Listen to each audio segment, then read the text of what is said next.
Kata Al-Quran, kalau hendak engkau sholat, rasakan mungkin sholat itu menjadi sholat terakhir dalam kehidupan kita, dan boleh jadi saat sujud itu kita berpulang. Ini yang diisyaratkan oleh Nabi SAW. Setiap akan beliau sholat, setidaknya menghadap kepada jamaah itu, selain mengatakan istau, ya, beliau juga mengatakan apa? Sallu salatal muwadda'. Sholatlah, persiapkan diri kita saat ini seakan-akan ini sholat perpisahan kita dalam hidup. Nah, kalau kita merasakan akan berpulang, kekhusyuan akan hadir. Orang yang sering baca Al-Mulk, maka jasadnya akan dirawat, dijaga di alam kuburnya. Orang yang sering baca Al-Waqi'ah, dilimpahkan rizki yang kemudian terbuka mudah untuknya. Orang yang rajin baca Al-Baqarah, Ali Imran, saat pulang di hari kiamat nanti dilindungi oleh dua awan yang menaungi ka'annahuma ghamamatan. Hadiah. Makanya jadi ahli Quran, mulai dengan membaca. Biasakan, jangan sampai sehari nggak baca Quran. Baca. Bagi, Bu, gampang Pak, saya kasih rumus ya, rumus cepat, rumus cepat. Kalau Anda ingin khatam sebulan 30 juz, berarti sehari berapa? Ya, paling gampang 1 juz. Kalau lihat banyak 1 juz, bagi ke waktu sholat. Juz pertama misalnya Al-Fatihah plus 141 ayat Al-Baqarah. Al-Fatihah simpanlah, kita sudah hafal kan? 141 bagi 5, berapa? 28. 28, subuh 28, zuhur 28, asar, maghrib, isya 28.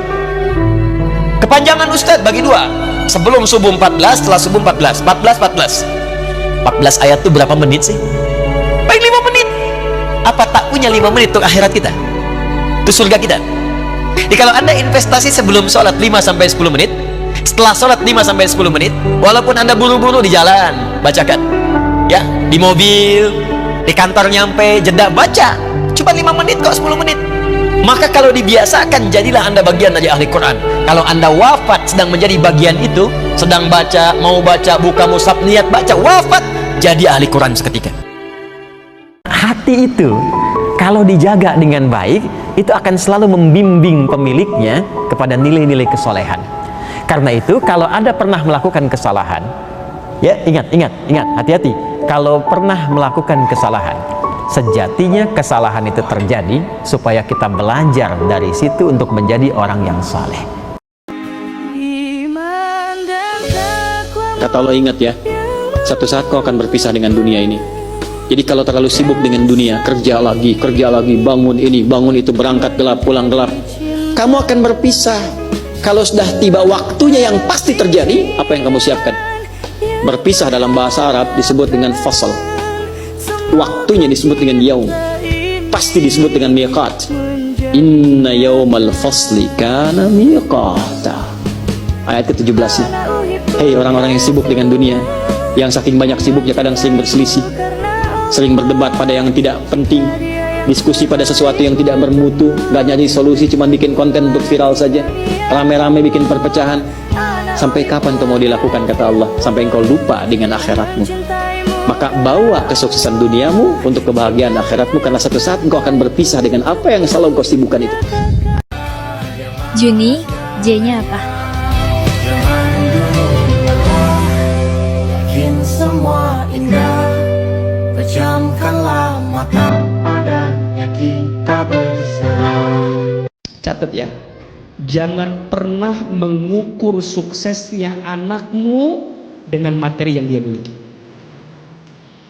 Jangan mengukur suksesnya anakmu dengan uang yang dia miliki, dengan urusan dunia yang dia miliki. Itu hanya bagian kecil dari yang namanya kesuksesan. Betul? Punya anak yang soleh, rezeki bukan? Punya anak yang rajin ibadah, rezeki bukan? Punya anak yang suka mendoakan kita, rezeki bukan? Punya anak yang akan terus mengirimkan doa saat kita sudah kembali kepada Allah di alam kubur, rezeki atau bukan?